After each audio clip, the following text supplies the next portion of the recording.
Assalamualaikum warahmatullahi wabarakatuh. Waalaikumsalam warahmatullahi wabarakatuh. Di pertemuan ke-13 ini sudah masuk di sesi akhir, kurang satu pertemuan lagi. Nah, di e-learning sudah saya cantolkan yang namanya aplikasi Sway. Ya, cantolkan. Ditautkan. Cantolkan paku, Pak.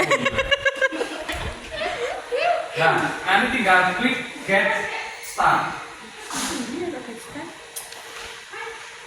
Sudah muncul?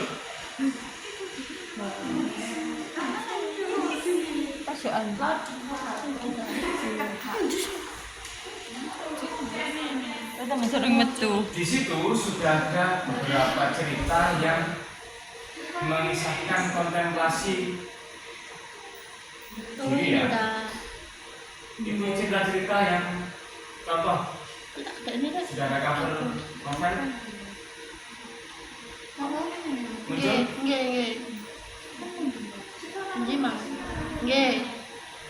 Vanity Fair. Muncul. Nggih. Pernah baca buku-buku itu? Oh, tentu belum. Belum. Kok apa itu? Aisyah Sofia. Coba di Sofia. petunjuknya Rakel. Di Sway itu di halaman selanjutnya.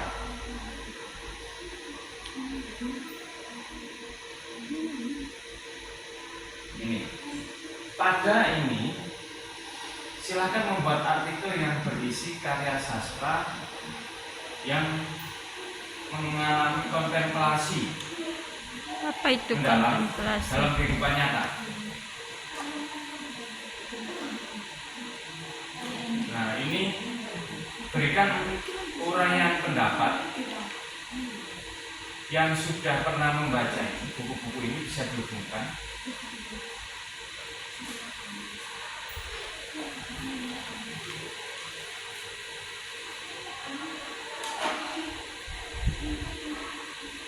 Pernah baca ini?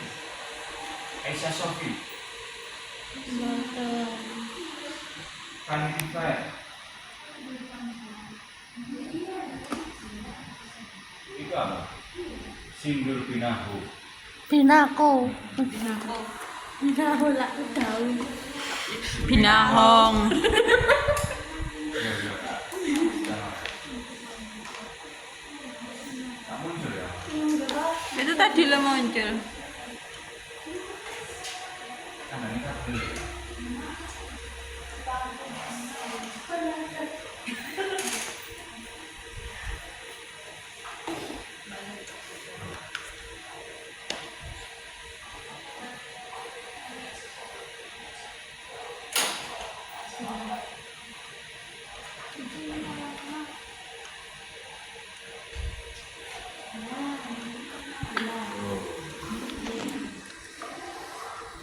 Loh, perkembangan. Duh. Anda ini bapak beli. Wis, sekarang bertiga buat ini. Silakan. Buat apa? Buat apa? Artikel.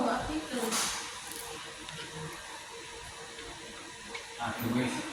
Gil. No, pokok dulu. Yang berisi di kalian sastra. Gilo. Hey. Kontemplasi itu apa sih, Pak? Pengalaman diri.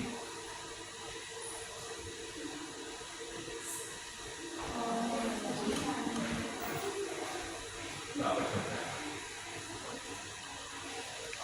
Gak pedot kok gak pedot. Ya, kalau pedot gak pedot. Jalan. Ini loh ya. Allah. Kayak sebuah introspeksi atau refleksi itu loh terhadap diri sendiri, kontemplasi. Kira-kira selama perjalanan sampai sekarang itu hubungan dengan buku itu tadi kalau yang pernah baca. Kalau enggak ya tulis saja. Coba cari itu tadi bukunya. Ada. Vanity Fair. Aisyah Sophie. Yang jeda itu lah iki sih. Iya. Sudah ketemu? Ini sinopsis dari buku ini. Ketemu?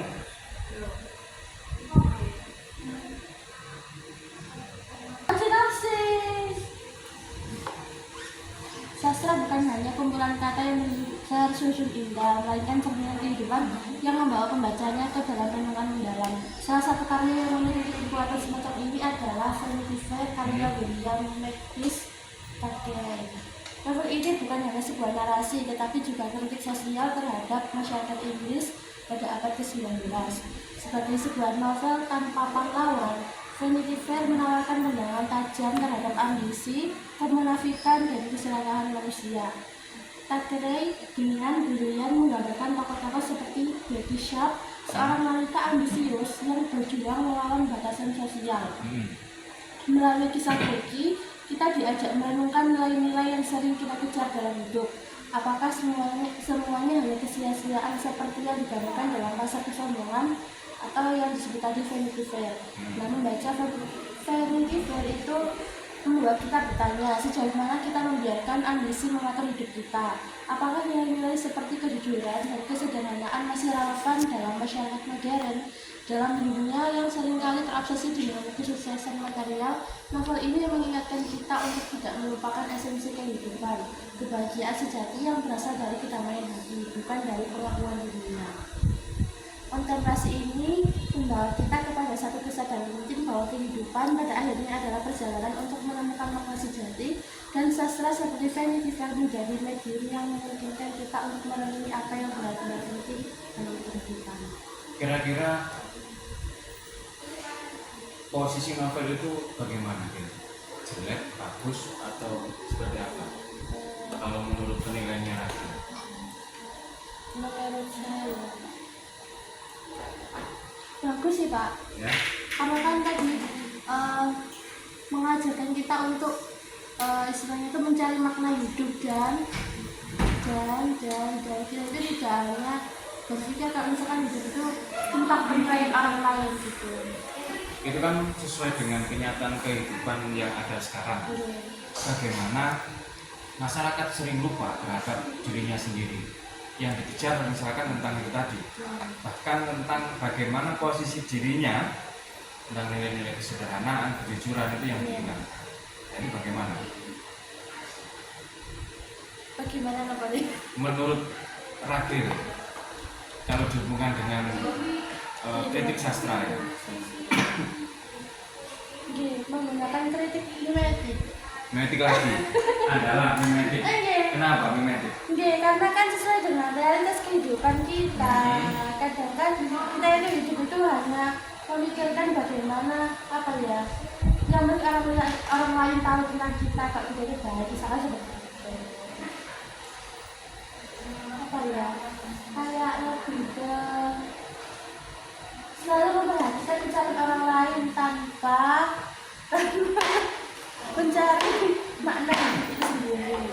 Nah, Muhi, kenapa justru novel-novel seperti ini sangat sulit atau tidak banyak dibaca daripada novel-novel populer? Tidak terkenal alasannya. Kenapa tidak mau mencari tahu posisi novelnya? Kayak kemarin saya tanyakan, beberapa novel apa yang diambil?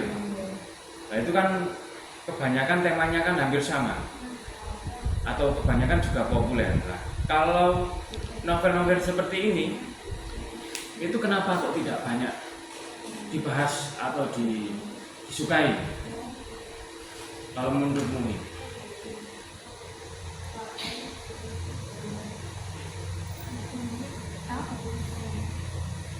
Nggak tahu. Ya, nggak tahu kan novelnya ini. Nek kalau belum mencari. Makanya kan harus cari tahu, membaca literasinya. Nek kamu nggak hanya mengandalkan sing duwe nggo omah yo novel pancet iku ae mati urip. Kamu punya novel apa nih? Ada Gadis Pantai, Pantai. Antara, Hmm. novel jenenge Adiba apa Kapan Aku Mencari Ayah, Ketemu Ayah. Terus ini satu lagi itu. Karya luar, terjemahan. Cuma sama Wadah nggak ada, Pak. Jelas. Wadah. Itu tadi kan luar, terjemahan kan? Oh, gitu. Oh, gitu. Itu nggak ikut. Jadi terbentuk semua apa? Ya kamu kemarin ambil novel apa rencana? Adiba nih, Pak. Adiba. Kapan Aku Ketemu Ayah. Opo itu Adiba? Oh, bagus Pak ceritanya. Ya opo sih bagusnya di mana? Itu menginspirasi. Ya opo menginspirasi nih?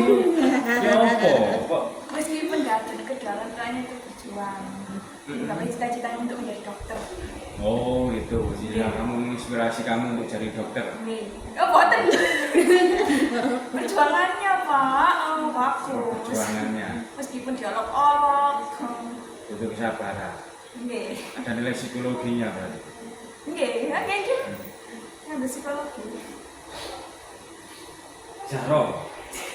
Anjir. Kira-kira tak rekam nggak salah, ayo cepetan.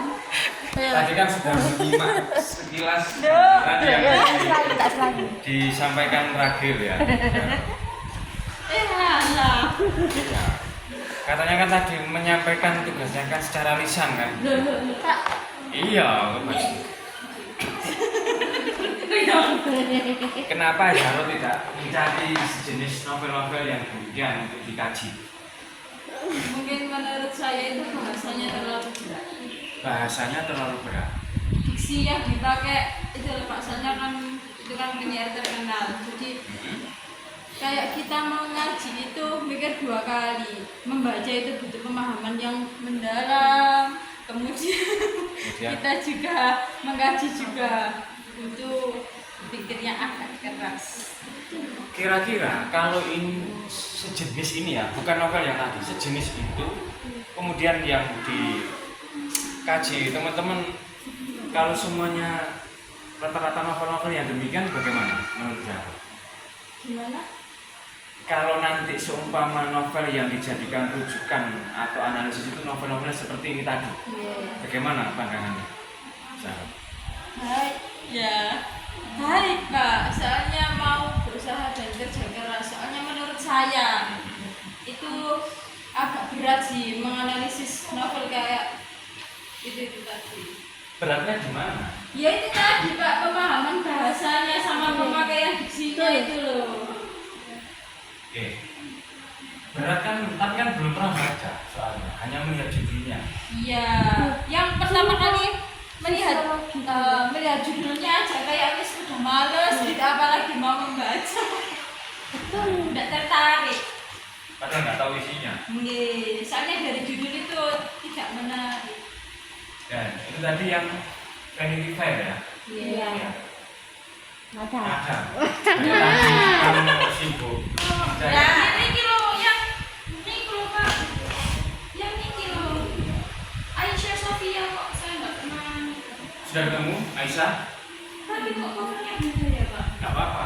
Paling cetakannya ya Pak. Coba ceritakan itu. 15 menit sudah lah Pak. Hah? 15 menit. Terus nggak apa-apa. 40 menit. Aisyah Sofi? Jadi itu pertama kali ya. Pak sinopsisnya lebih Pak. Pertama kali bertemu Nurul Umairah, hati Ahmad Fuad sudah terpaut. Biarpun gadis itu sudah dimiliki, namun perasaannya tidak pernah berubah walaupun terpaksa menyembunyikan rahasia hatinya dalam-dalam. Bila Jeffrey, tunang Nurul terkorban dalam kemalangan, Fuad menawarkan kasihnya. Nurul menolak karena tidak mungkin dia mengalih perasaan pada lelaki lain dalam sekelip mata saja. Kebijaksanaan Fuad akhirnya menuntun tembok yang dibina Nurul. Dia akhirnya menerima Fuad tanpa mengetahui rupanya ada gadis lain sedang menagih kasih lelaki itu semula. Apakah Fuad akan menyambung semula kasihnya bernama gadis yang tiba-tiba muncul kembali di antara mereka? Mampukah Nurul Umairah sekali lagi kecewa biarpun lelaki itulah yang memulakan kecintaan mereka? Kekuatan psikologinya ini terletak pada tokoh siapa? Yang Fuad. Fuad apa yang perempuan? Fuad. Bagaimana letak psikologinya Fuad? Posisinya?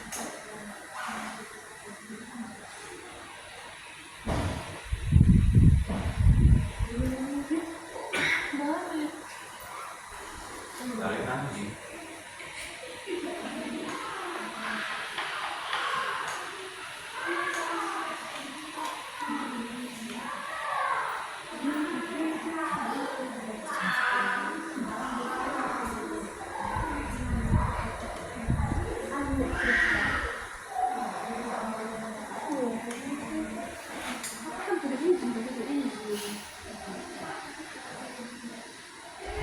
Bagaimana, Manda? Dari Fuadnya. Jadi kayak itu kan tadi hati Ahmad Fuad sudah terpaut biarpun gadis itu sudah dimiliki namun perasaannya tidak pernah berubah walaupun terpaksa menyembunyikan rahasia hatinya dalam-dalam. Nah itu dia kayak mengalami ketidakpastian emosional karena memiliki perasaan terhadap Nurul yang sudah terikat. Psikologinya itu terjebak antara harapan dan juga kenyataan yang dapat menyebabkan rasa frustasi dan juga kebingungan. Keputusan untuk menyimpan perasaan ini mencerminkan konflik internal yang sering dialami seseorang ketika mencintai orang yang tidak bisa dimiliki. Berarti itu kekuatan di psikologinya ya. Nah, kira-kira kalau Nada mengalami itu sosok bunuh diri apa enggak ya? Nah, Kak, pria masih banyak. Ngapain putus asa. Ayam Itu bajunya Zahro ya. Iya. Tapi ketika HP-nya lupa, itu sudah mengalami kebingungan. Ya, intinya ini saya tunjukkan beberapa novel ini adalah sebagai tambahan referensi bahwa tidak selalu novel atau cerita yang harus dibaca itu yang maksudnya adalah yang itu saja, masih banyak lah yang harus di apa ya, istilahnya dieksplor. Jangan hanya melihat judul, jangan hanya melihat penulis, tapi kalau kemarin saya tanya teman-teman itu kan rata-rata hanya fokus pada judul yang sederhana, kemudian cerita-cerita yang biasa gitu. Ya, kurang muat. Harus berani itu tadi supaya ada kebaruan dari sisi penulis cerita. Nah, tidak menonton hanya itu saja. Kemarin hanya dua kalau saya lihat, psikologi dan sosiologi saja. Padahal yang lain itu kan sebenarnya banyak yang bisa disentuh gitu. Pada sastra kan tidak, dari sisi kritik ya kayak kemarin itu. Kritiknya siapa kemarin teori yang saya sampaikan? Masih ingat? Pertemuan ke-12 kritiknya siapa? Yang Laskar Pelangi itu loh. Nah, apa? Boris ya. Itu juga bisa dijadikan sebagai pembedah untuk karya-karya. Syukur-syukur nanti juga mulai buka lagi banyak tambahan referensi, mau dikaji dari sisi kritik apa, tidak hanya satu novel misalnya, kumpulan apa, Kumpulan WA.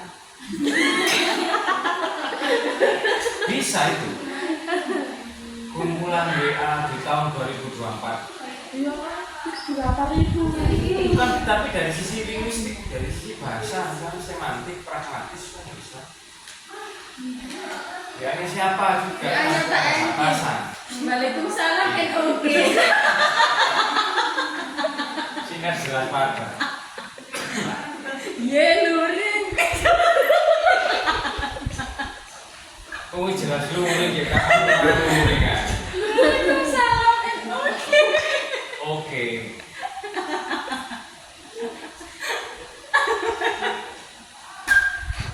Dan pertanyaan jenurang luring, kamu wis luring. Karpet dari. Ini jadi izin ya tak komen. Izin tidak bisa mengikuti perkuliahan. Ya karena jawab oke. Kan belum jelas ya dok. Berarti kamu nggak masuk lapo. Dan itu jelas. Berarti ini hanya 4 loh yang masuk. Iya. Iya Pak. Meskipun telat nggih. Harus adil ya, ini Ya. Nah iya mau cari jalur A. A plus Pak ini A plus plus. Aku plus 3. Berani kemana? Ani. Pak izin ada. Izin Nggih. Pak atau saja. Pak izin aku. Cinta roy malah. Ya apa hari.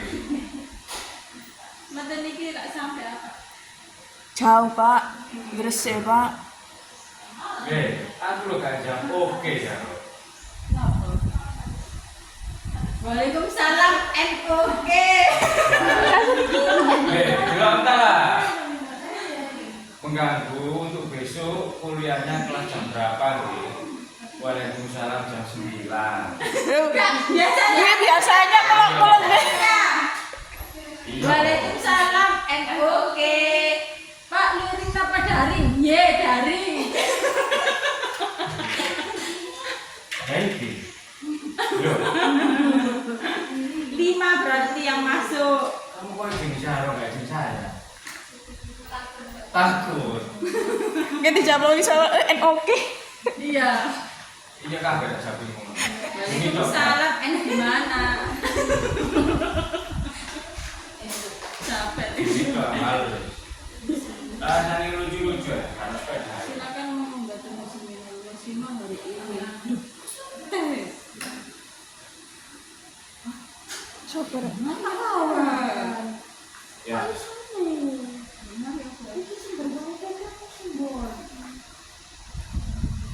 Arni sudah pernah menulis sebuah artikel? Pernah. Judulnya apa? Banyak. Sebutkan satu.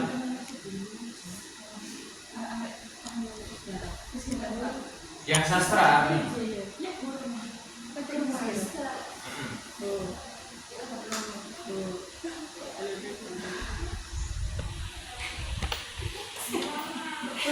Loh, Arni. Artikelnya Arni yang sastra apa?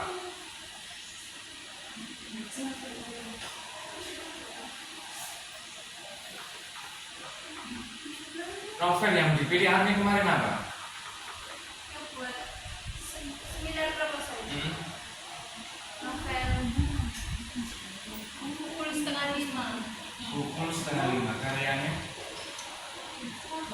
Bintik sebuah nama penanya. Tapi aku Novel baru itu.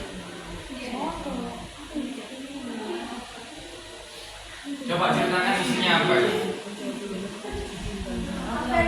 Ya. Ada seorang anak perempuan yang mencari jati diri. Perempuan yang mencari jati diri.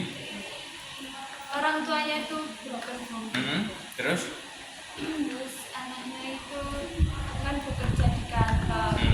Tak mau pulang ke rumah soalnya banyak masalah di rumah. Jadi Terus nanti gak pulang ke rumah ya? ya Anaknya. ke kantor, pulangnya selalu malam. Oh, terus? Di situ kan punya cowok kan. Punya cowok itu kenalan di bis. Tapi itu pas perkenalan namanya itu dia nggak memperkenalkan dirinya sendiri tapi memakai nama yang lain. Terus? Kamu kaji dari sudut psikologi. Kenapa tertarik pada psikologi? Gak liyane. Rene sempro lho niki, Pak. Iya. Apakah dihubungkan dengan dirinya sendiri? Mentalnya habis. Ya, Arni kenapa kok suka psikologi daripada misalkan dengan sosiologi, semiotik, feminis? Yang Kenapa? dibimbing Pak Engin. Apakah dihubungkan dengan dirinya sendiri? Dirinya Arni? Berarti dirinya Arni mengalami psikologi ya? Nah, dampak enggak? Enggak. Mengalami psikologi gimana sih? Barangkali psikologinya terganggu. Enggak. Normal-normal ya. Tapi kenapa kok milih psikologi? Bacaan itu kan banyak. Iya, menurut saya mudah psikologi. Mudah psikologi itu. Keren. Mudahnya di mana? Kak rumit ah. Kok ruwet terus aku? Mudahnya di mana? Ya, tergantung kajian teorinya, aslinya siapa. Oh gitu. Berarti milih Abraham Maslow. Motor di Kurumi. Yang mana yang dipilih Arni? Karen. Karen Arni. Berarti alasannya mudah gitu ya. Kak Bukan mudah. Arni kenal Karen. Kenal nggak orangnya? Kenal. Karen Harni tahu. Kok milih dipilih gitu? Kenal lah sosoknya. Zoom internet. Dari pacar. Apa yang ditonjolkan dari Karen Harni? Loh, lupa. Berarti belum membaca. Yang dijadikan rumusan masalah apa Arni? Karen Harni itu? Kan ada 3 Pak. Ya apa? Mendekati orang lain. Suka. Bentar. Bapak itu. Lah, dipilih ku mergo apa? Wis pokok iki Pak cocok wis seneng ngono tok. Sudah pernah membandingkan dengan teorinya yang lain? Yang novel itu tadi. Mm-mm. Sudah dikaji Abraham Maslow sama Freud. Sama? Freud. Sigmund Freud. Siapa? Sigmund Freud. Siapa? Mau sore aku nek ngomong Freud. nah, Frankfurt ada nih minuman nah. Terus ngomong macamnya apa itu? Freud. Oh iya.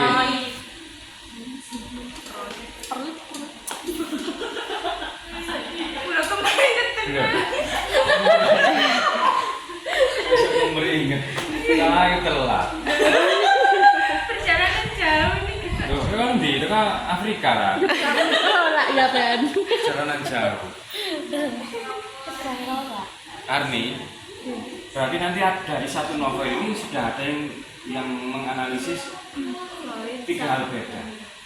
Ya. Oh iya. Terus kalau bisa ditelaah dari 3 sudut pandang, berarti novel itu agak jelas. Ayo, ngerti maksudnya? Oh, nggih. Ayo. Diklu iso kabeh lho, berarti gak jelas ini. Bagaimana menurut pandangan Arni dari sisi kritiknya? Yo, misalnya saya nanti muji ya, loh. Nah, alasan saudara memilih novel ini kan misalkan ini ada hubungannya dengan psikologi, tapi kan sudah pernah diteliti dengan sisi psikologi 1, 2, 3. Nah, saudara meneliti psikologi 4 misalnya. Nah, berarti posisi novel ini kan di mana nanti? Keabsahannya novel ini. Oh, iso di sisi jangan-jangan juga bisa dikaji dari feminis, jangan-jangan bisa dikaji dari sisi yang lain. Nah, ayo, ya om jawabannya.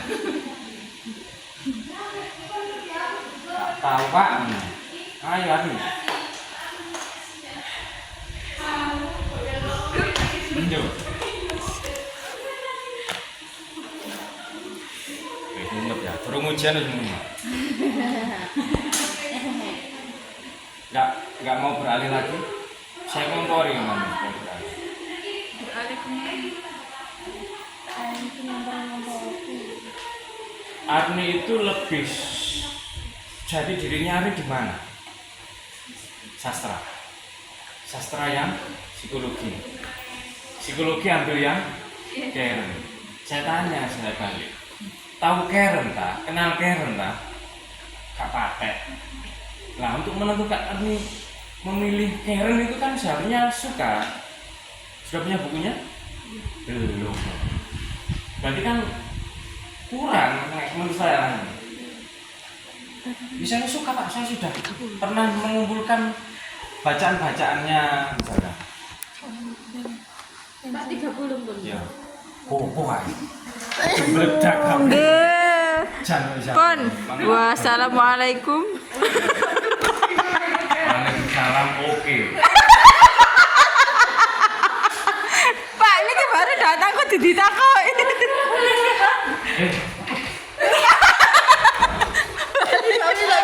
Waalaikumsalam. Waalaikumsalam. Oke. Wassalamualaikum. Kuliah campur jam 10. Pak, wassalamualaikum, Pak. Oke.